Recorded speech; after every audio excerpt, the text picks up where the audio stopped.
Hello, this is Ryan Downey, the streaming advisor. Recently, a friend of mine asked me a question on behalf of his father. It was a good question. How do you add a device to your Roku Powered TV? In this case, it's a Fire TV. Roku TVs are really easy to set up, and their HDMI ports are decently intuitive, but now and then we all need a little help on something, and I'm going to show you how to set that up on a Roku TV. It's very simple and it'll only take a minute. So without further ado, let's show you what you need to do to get all set up. Alright, so first thing you're going to want to do is make sure that everything is plugged and powered on. So what you see here is our Amazon Fire TV pendant. This is not a Fire TV you're going to see at the store anymore, but we bought it when it was on sale. And we're going to plug in the USB connected cable into the USB port on our TV. And you'll notice that we do have it hooked up to something a little different than you might usually see. What we've got is a little adapter that was a third-party thing. It allows us to plug the power into the back of the TV. Depending on how old your device is, it might need to be plugged into an outlet in order to get enough power to be shown on your TV. So we have it powered on and ready to go. So what we're going to do here is go into the settings on the Roku, actually the Roku TV, and go in and set up the HDMI port in general.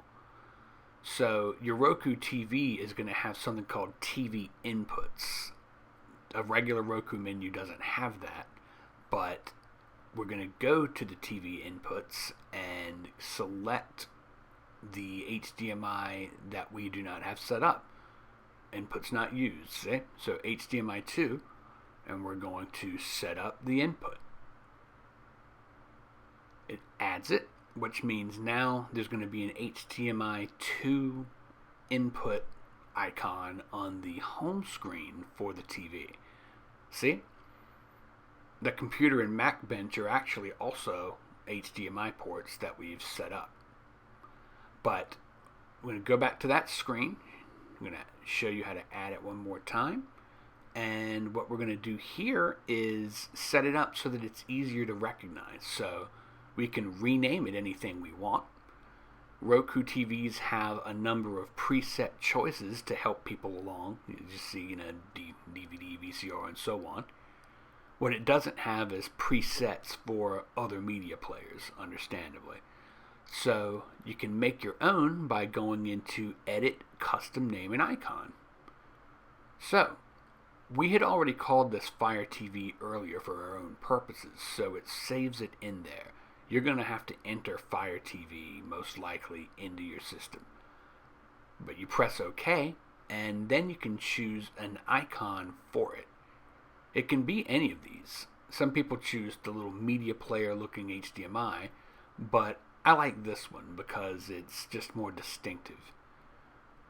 Hisense TVs use colors. Different systems use different icons, different setups, but in general, I like this. So you see that you can jump right into the Fire TV from the home page now, and you're good to go. You're going to need to use your Fire TV remote to control it, but otherwise, you're all set. So, that's how you set up an HDMI port for a Roku Powered TV. I hope you found that helpful. And if you did, please subscribe to our channel. Share this with your friends. And as always, I'm Ryan Downey, the streaming advisor. Stream on, my friends.